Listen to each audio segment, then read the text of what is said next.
Thanks for your company. The details now. Asin Central MP Kennedy Ejapong is at the Supreme Court this morning seeking to halt contempt proceedings against him.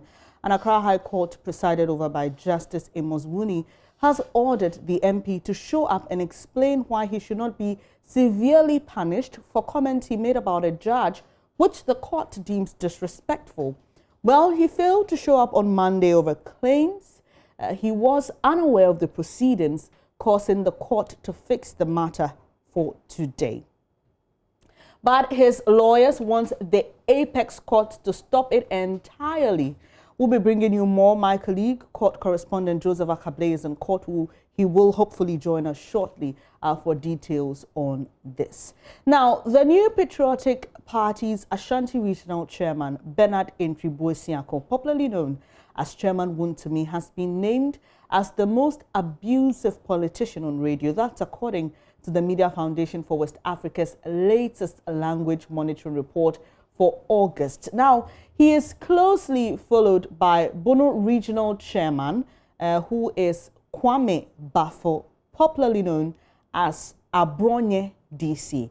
And there you can see, just zooming in on his picture there. And that is followed by Asin Central MP Kennedy Ejapong.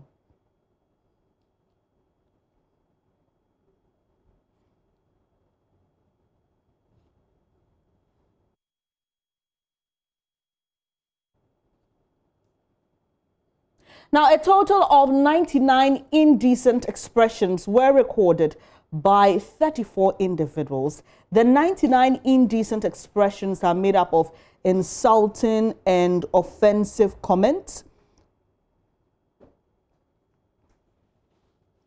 and also unsubstantiated allegations, threats, provocative remarks, expressions or comments promoting divisiveness. The NPP recorded 50 indecent expressions, followed by the NDC with 9, and the PPP 3, GCPP 2, the Ghana Freedom Party and Liberal Party of Ghana recorded 1 indecent expression each.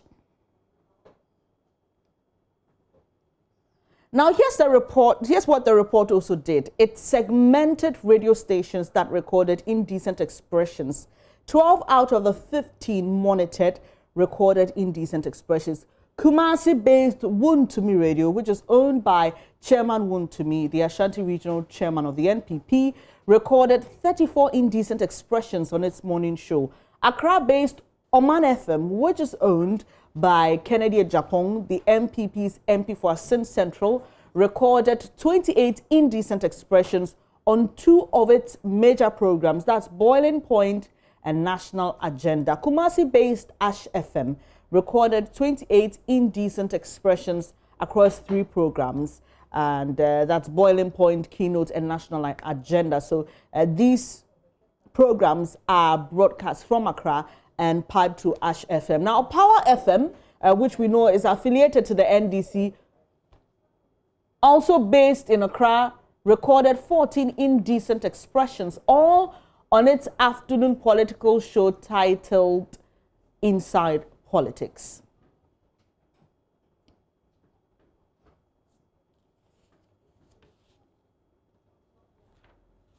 Now, Programs Officer at the Media Foundation for West Africa, Kweku Krobi Asante, joins us for more on this. Thank you so much for your time this morning, sir.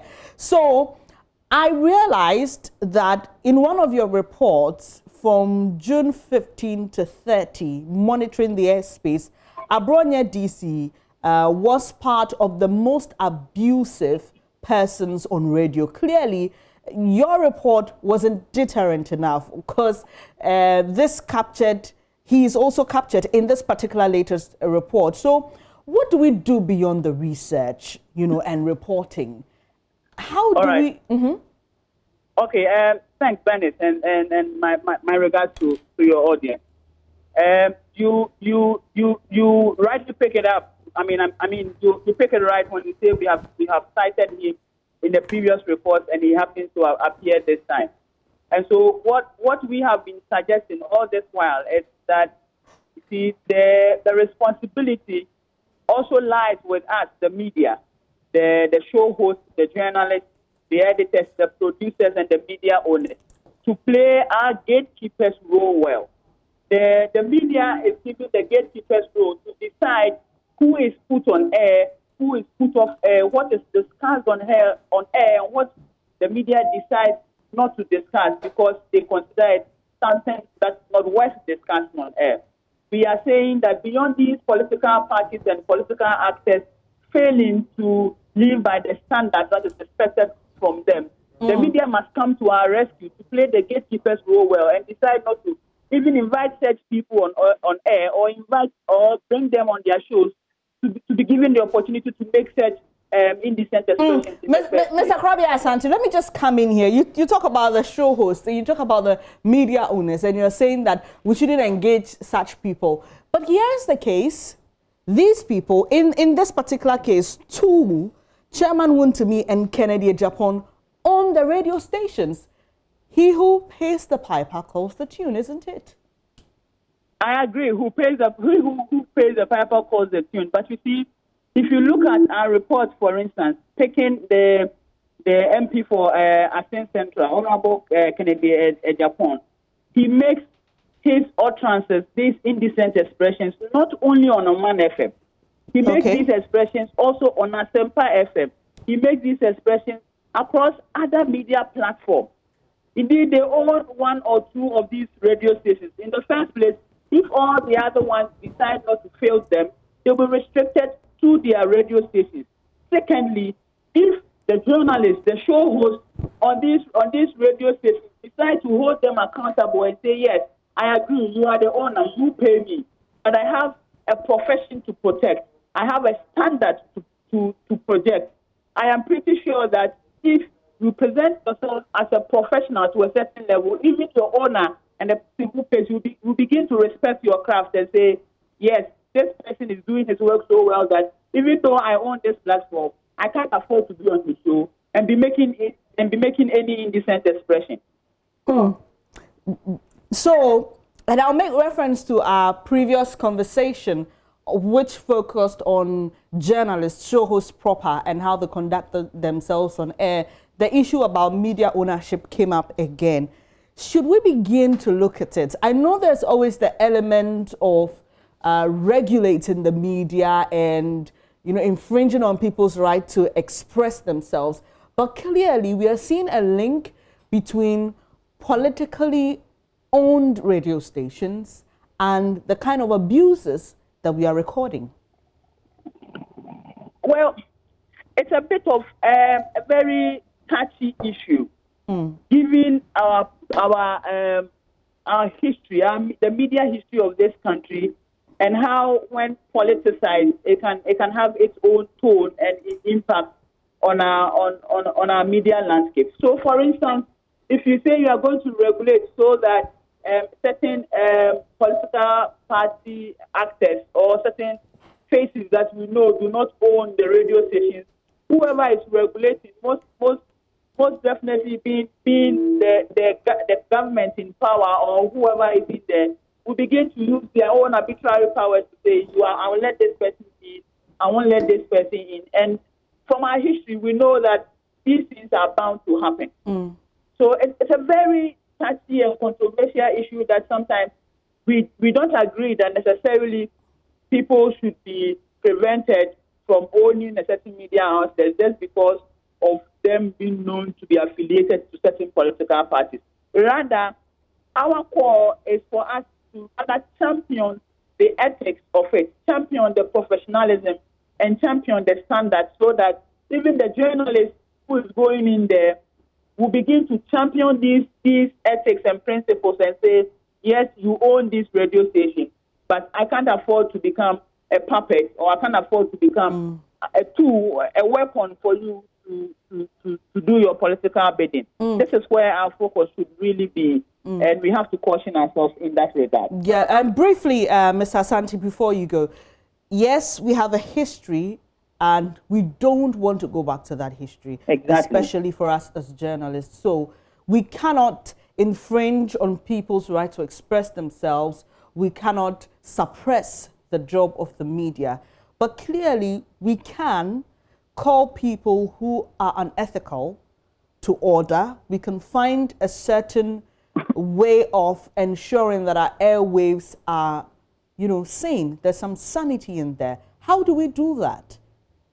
Okay, so we make recommendations to different groups of people. Already I have mentioned the role that the show host must play, the role that the producer and the editor must play. There have been instances, for instance, on Joy News where a news file has decided to say, we won't let certain individuals appear on our program. Yes, people will criticize you to be discriminatory, but the bigger picture is that we have our airwaves to protect. We are playing our gatekeeper's role. And I think this standard should be something that must be standardized across all media platforms. Certain individuals, based on these reports, like you rightly mentioned, if we cite you consistently, then you are beginning to be in a certain color that the show hosts, the producers must be keen to ensure that they do not happen. Again, we caution the political parties themselves because they have a lot to lose if the stability and peace we have in this country should be in any way challenged. I mean, they run the institution that presents people to occupy the government machinery. If the government machinery ceases to exist, if this country's peace and stability is in any way challenged, they are among one of the biggest losers, as well as the citizens in the country. And so we can't drum this well enough in for them that, hey, we need to live by the standards and ensure that decent language that is consistent with the ethics of our society, is being championed on air. And anybody you send out there to represent you, be able to check or be guided by these reports that we have put out to know who is pushed out there to speak for the party. I appreciate your time here this morning. Kweku Krobi Asante is Programs Officer at the Media Foundation for West Africa, and we've just been discussing their latest report, which focuses on abusive language on air. And if you just joined the program, let me just run you through some of the findings of that report. And it's that the New Patriotic Party's Ashanti Regional Chairman, Bernard Entry Boisiako, who is popularly called Chairman Wontumi, has been named as the most abusive politician on radio.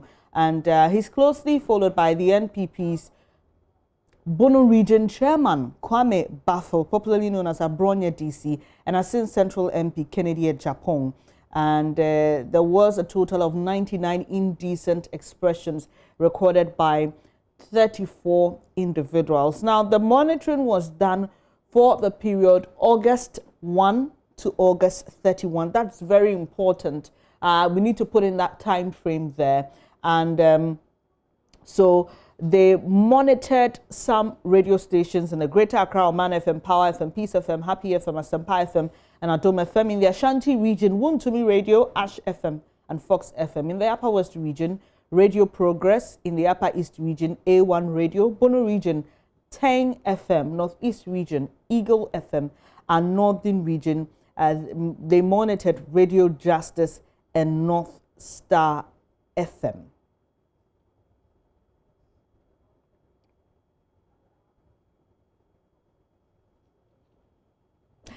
It's 80 days to the election. This is your election headquarters.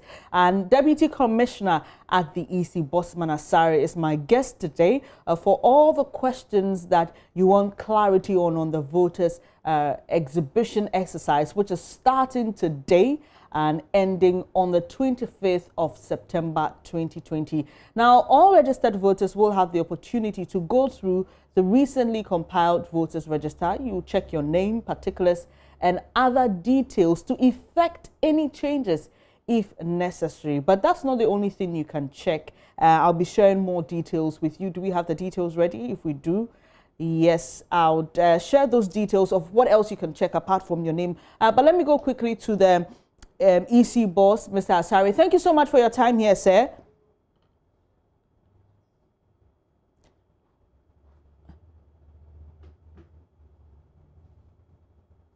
Well, we'll try and reach Dr. Bosman Asare again there for some reactions or answers to questions you have on the voter registration exercise which is happening today. But let me bring you more information on it. So, the exhibition of provisional voters register from the 18th of September, which is today, to the 25th of September.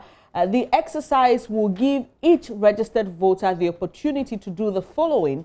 Now, you can check your name, particulars, and other details so as to effect corrections when necessary, object to the inclusion of unqualified names in the register on grounds such as registration of minors and non-Ghanaians. You can also replace unclear photographs. That's interesting, because I remember that during the compilation, there were some people who were concerned about the quality of their photographs. Guess what? You can replace it when you go to check it. And also verify polling station details. These are some of the things you can do at the ongoing voter exhibition exercise. We'll bring you more on that if you're able to reach Dr. Bosman Asari on phone. But concerned patriots of Akrofom constituency of the New Patriotic Party are questioning the academic qualifications of the party's parliamentary candidate for the upcoming elections. The group is alleging a certificate submitted by the parliamentary candidate Alex Blankson to contest June's parliamentary primaries is fake. The group leader, Pepra Edward, says the agenda 80% is on course, but it takes cohesiveness of leaders and integrity of the party's parliamentary candidate to achieve that target. They want the party hierarchy to address the issue immediately because their main opponent, they say the NDC, is using that as a campaign tool for the election. Mohammed Nuruddin reports. The shackles hanging around the neck of Mr. Blankson vis-a-vis the criminal laws of the country concerning forgery. The party, however, did not seem to pay heed to the issue, and it is believed that matters have been put to rest. On Monday, 7 September 2020, the Crusading Guard newspaper carried a story titled "NPP Activists Petition CID over Parliamentary Candidates' Fake Certificates." Ladies and gentlemen, this sad and sour news happens to be about our parliamentary candidate, Mr. Alex Blankson. The concerned patriots say they are ready to hit the ground running and win massively, but the integrity of their parliamentary candidate is a challenge. This issue is alleged crime against our PC on fake certificates. Came up in 2015. Major media houses, print and electronic, made a lot of noise about it, but our PC was silent. It has come up again in 2020. He has been responding to several interviews with the claim that the certificates issue is unfounded. We are therefore challenging our PC, Mr. Alex Blankson, with 72-hour ultimatum to sue the New Crusading Guard newspaper of 7th September publication. All media houses that have ever published this allegation for defamation and the University of Cape Coast for the letter of response issued to the party in May 2015, alleging that his certificate is fake. We as youths of the party are ever ready to hit the ground. Win and win massively. The agenda 80% is on course, but it takes the cohesiveness of the leadership, integrity of our PC, peace and then equanimity within the ambience of the party to achieve such targets.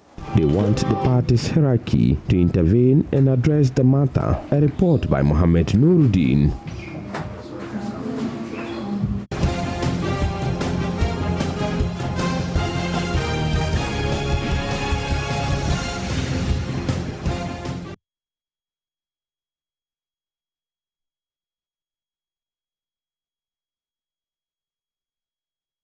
You're watching News Desk with me, Bernice Abubedulan. So I'll be back shortly with more election-related news to stay.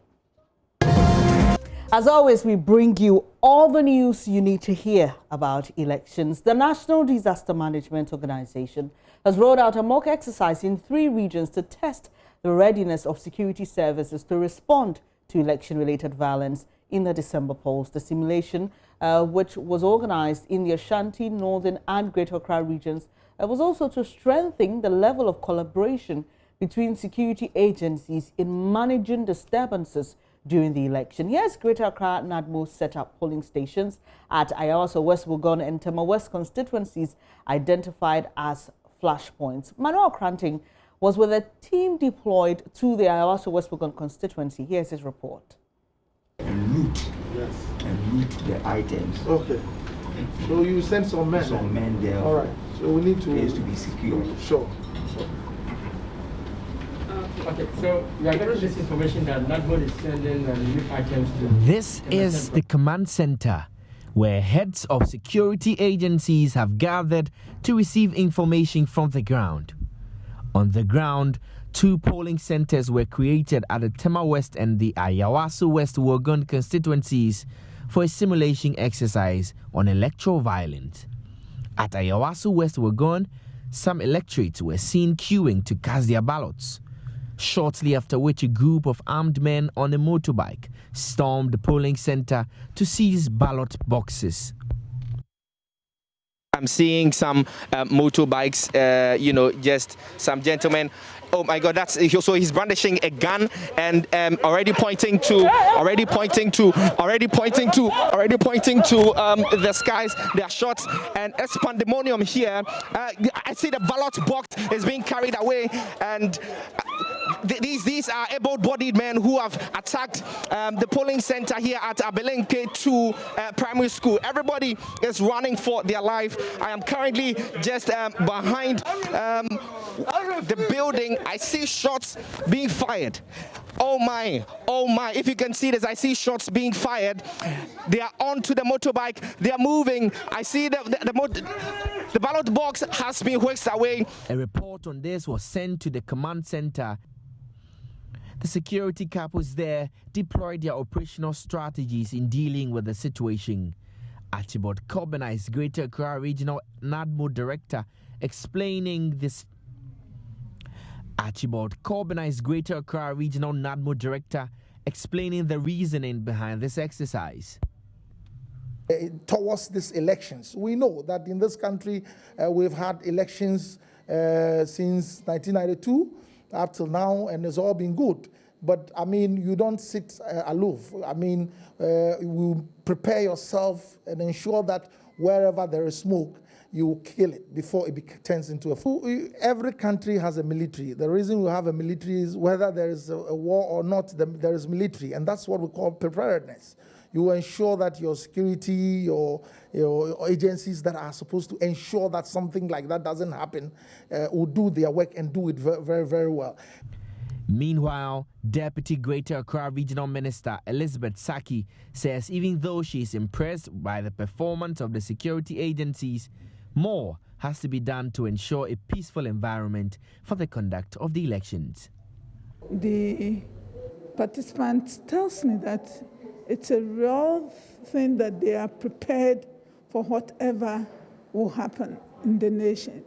So hopefully, I'm foreseeing a cool and calm election, and I know for sure that things will go on well with us, and everything will surely be on the right path, and we'll overcome the hitches that will come on our way. I see. Yeah, together with the security agencies, I'm sure we also will have to collaborate with the information service and encourage them. We need to send much education to the people. The Deputy Minister also disclosed that 8 constituencies have been identified as flashpoints here in the Greater Accra region. For now, we have about 8. 8 flashpoints. In Greater Accra. We have the Ododiodo, we have the Crowell, we have the Tema West, we have the Ayawaso. Well, those, so we have about 8 of them. Thank you. Several others of this exercise are to be organized ahead of the December polls. For Joy News, Manuel Cranting.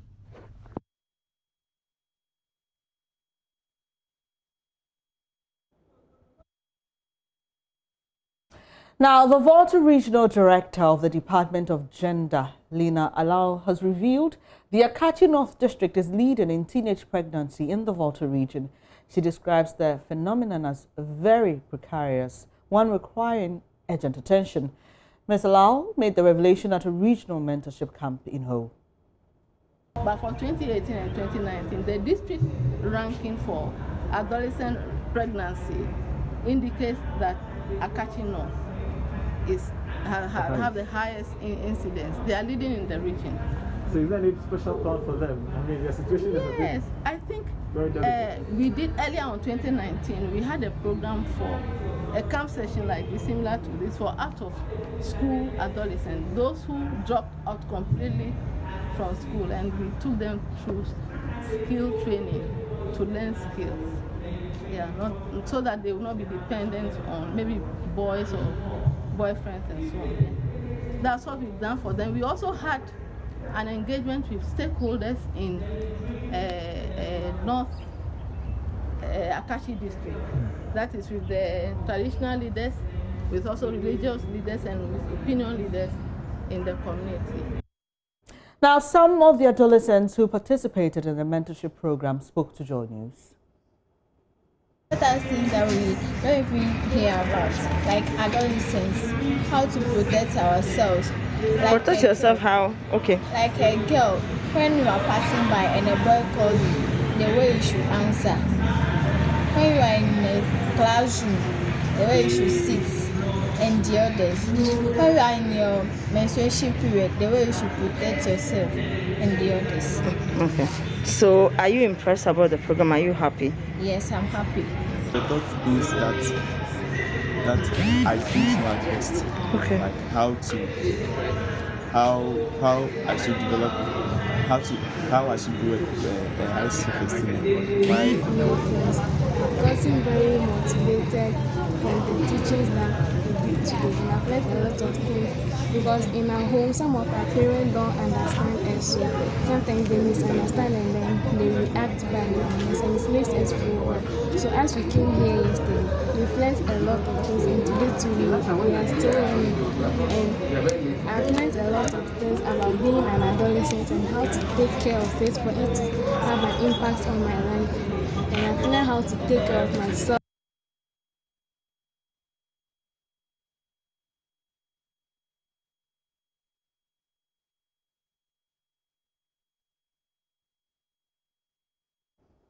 But what could be contributing to the rate of teenage pregnancy or the spike in teenage pregnancies in Akatsi North? How about other parts of the region? My colleague Ivy SETORDZI-V will be joining us shortly with more on that.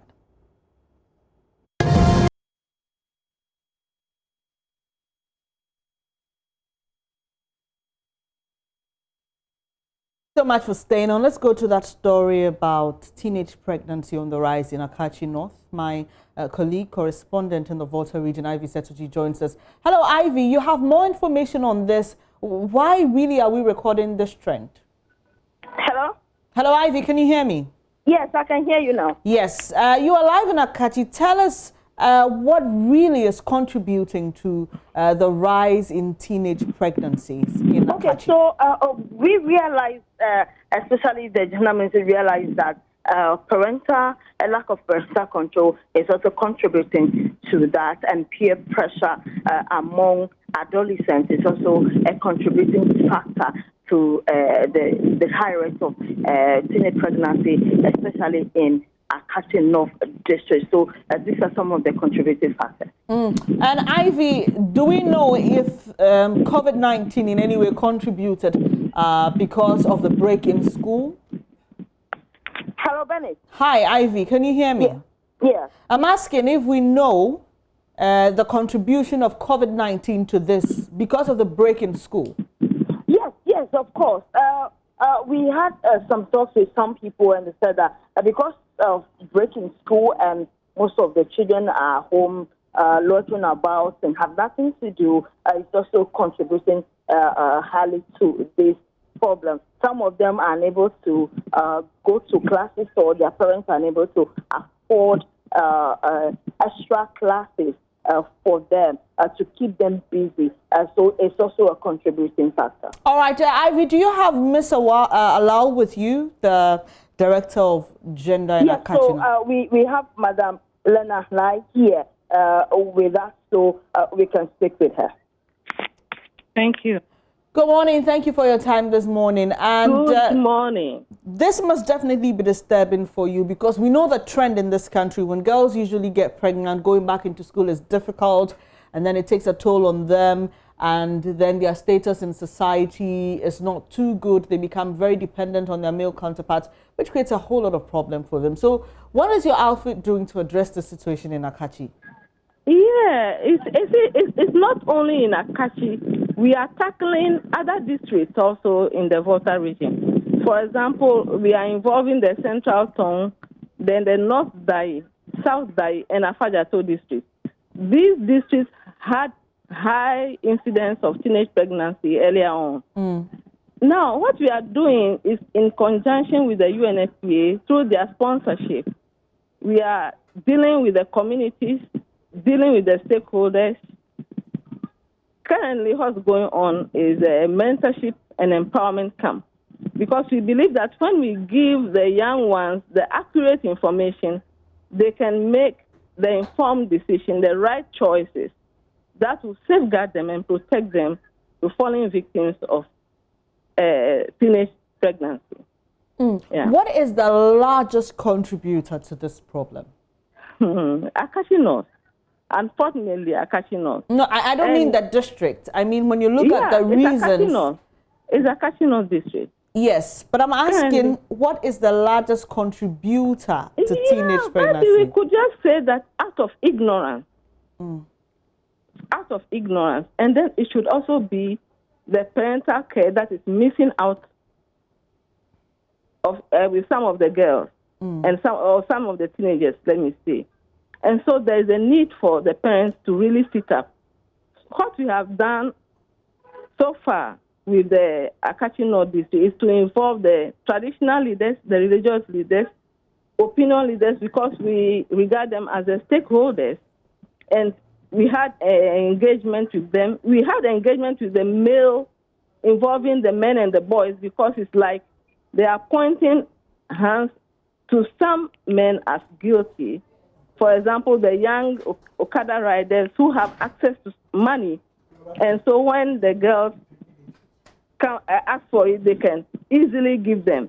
So we involve all of them, engage them in conversations, and they gave various recommendations, which we are using now with the stakeholders, so that they will also sit together and pass their laws that will help the district bylaws and to be implemented as the watchdog committees, which we are yet to launch for them. And we believe that they will help, because they will ensure that girls do not, or adults, the teenagers do not stay out late in the night, and they do not patronize some activities that are meant for adults. You understand? Madam. For example, with the funerals, the wake keeping and so on, they also count for the consequence. So I want to believe that this is not the first time you're trying to deal with the situation. You mentioned earlier that other districts were recording the higher figures, but now it's Akatsi North District. What has been the challenge for you as you go around trying to get these girls to focus on education? You see, right now, what we are doing is an intervention, and we believe that it is yielding good results. But if we can do it often and often, currently we do it only once a year. And so government should also sponsor us, and other stakeholders, you know, if they can also commit their funding. Not necessarily to the Department of Gender. For example, the Christian body, the religious bodies can also organize similar programs for the young ones in their churches. And I believe that when it's coming from that angle, they would also be confident because they they have a thing with introducing the young ones to sexual reproductive health. Yeah. I really appreciate your time this morning. Ms. Lena Alai is Director at the Department of Gender in the Volta Region, and we've been talking about teenage pregnancy and its impact on young girls in the region.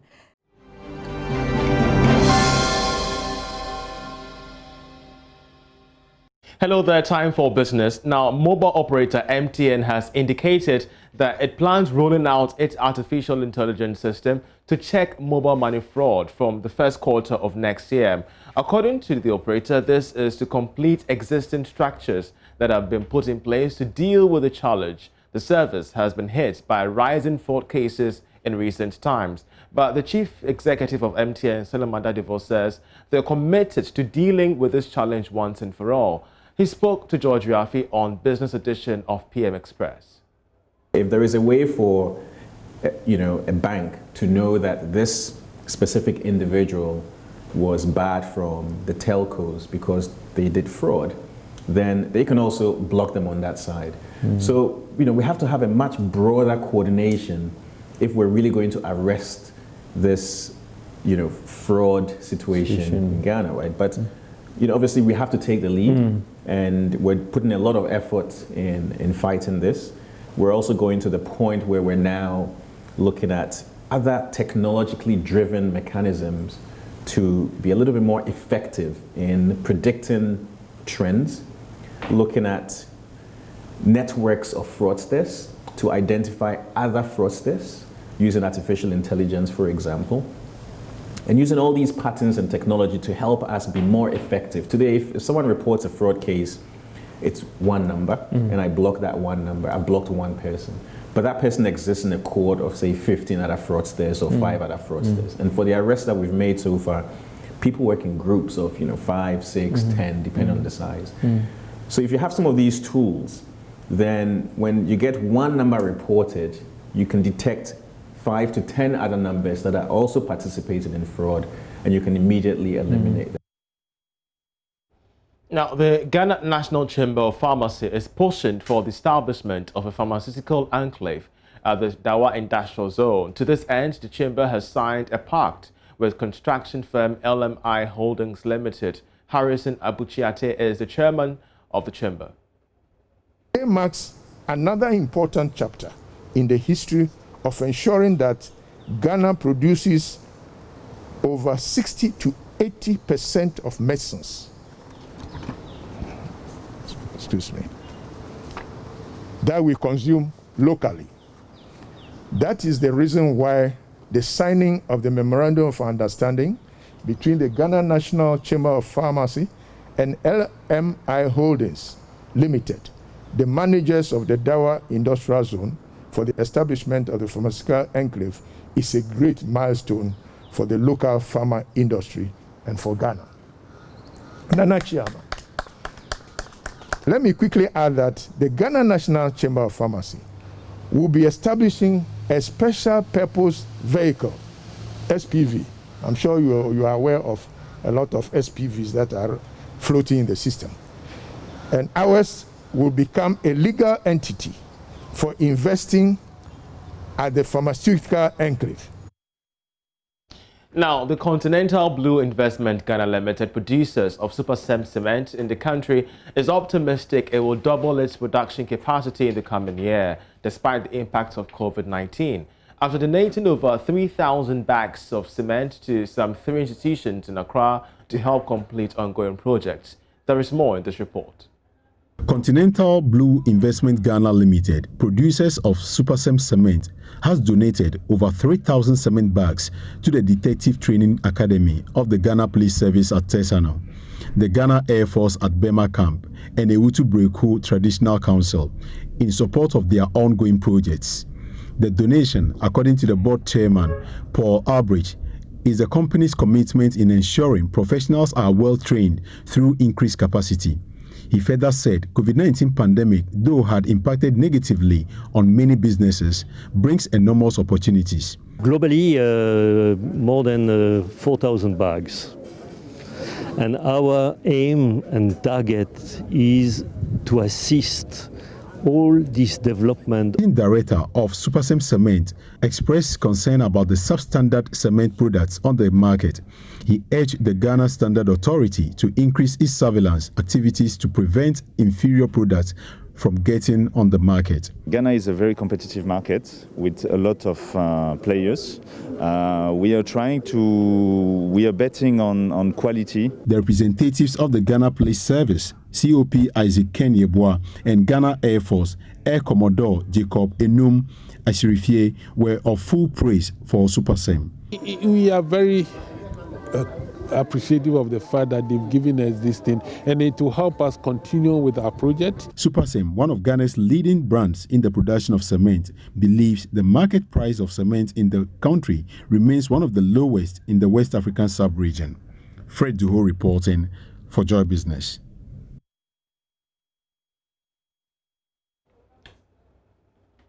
And that's it by way of Business with me, Charles Aite. Business continues with the stories. To stay.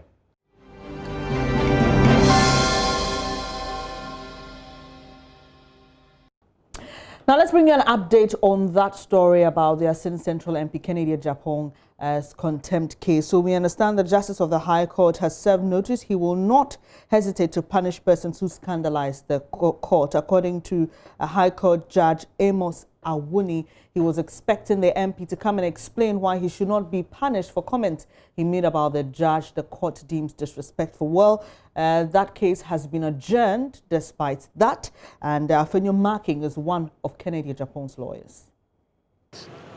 We drew the court's attention to matters of jurisdiction, and the court obliged us for further legal engagement, and the court so motu took an adjournment so that we could further raise the issue.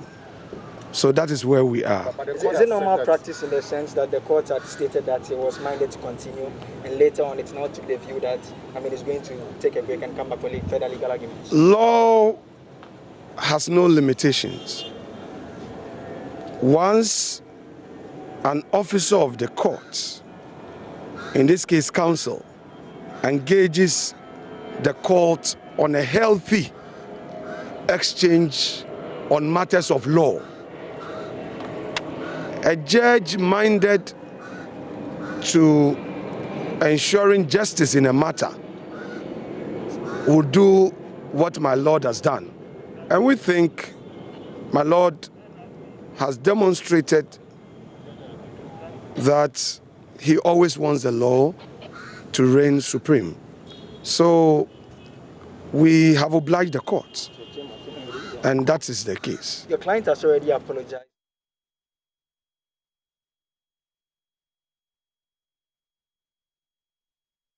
We'll bring you more on that at 12 during the midday news, but you just had Afenyo Marking, his lawyer for Kennedy Japan.